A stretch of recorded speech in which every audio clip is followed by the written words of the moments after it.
Brain stroke, जिसे brain attack भी कहते हैं, तब होता है जब दिमाग के किसी हिस्से में खून की सप्लाई रुक जाती है। इससे ब्रेन टिश्यू को ऑक्सीजन और पोषक तत्व नहीं मिल पाते, जिससे सेल्स डैमेज हो जाते हैं और मर जाते हैं।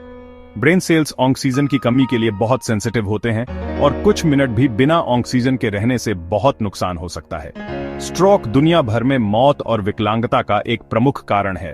हर साल लाखों लोग इससे प्रभावित होते हैं। इस बीमारी की गंभीरता को समझना समय पर इलाज और बेहतर परिणामों के लिए बहुत जरूरी है। स्ट्रोक का असर ब्रेन डैमेज की जगह और गंभीरता पर निर्भर करता है। कुछ लोगों को अस्थायी कमजोरी या सुन्नपन हो सकता है, जबकि कुछ लोगों को लंबे समय तक लकवा, बोलने में दिक्कत या दिमागी कमजोरी हो सकती है। ब्रेन डैमेज को कम करने और ठीक होने की संभावना को बेहतर बनाने के लिए जल्दी पहचान और इलाज बहुत जरूरी है।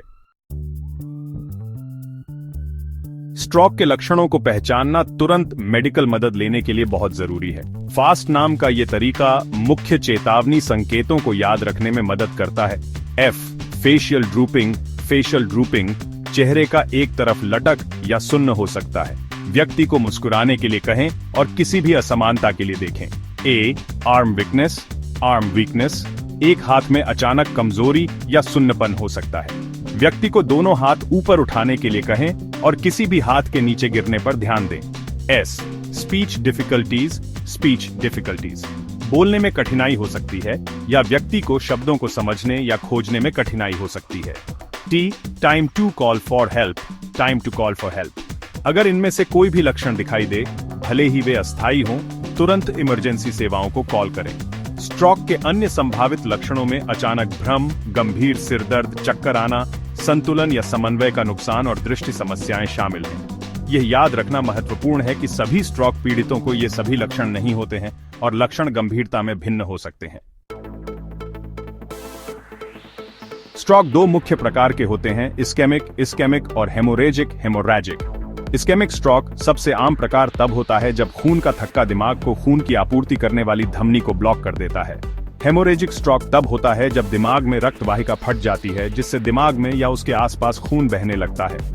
कई जोखिम कारक स्ट्रोक होने की संभावना को बढ़ा सकते हैं। हाई ब्लड प्रेशर, धूम्रपान, डायबिटीज, हाई कोलेस्ट्रॉल, मोटापा, शारीरिक निष्क्रियता और स्ट्रोक का पारिवारिक इतिहास।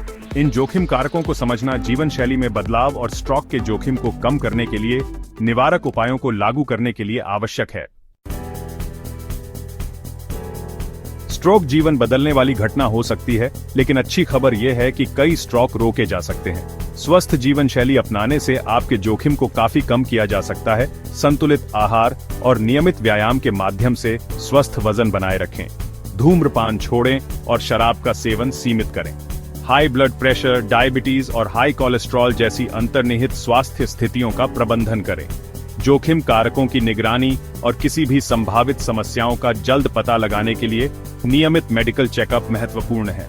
हाई ब्लड प्रेशर जैसी स्थितियों का जल्द पता लगाने और इलाज करने से स्ट्रोक के जोखिम को काफी कम किया जा सकता है। याद रखें, बचाव हमेशा इलाज से बेहतर होता है। स्वस्थ विकल्प चुनकर और स्ट्रोक के बारे में जानकारी रखकर आप अपने और अपने प्रियजनों को इस संभावित विनाशकारी स्थिति से बचा सकते हैं।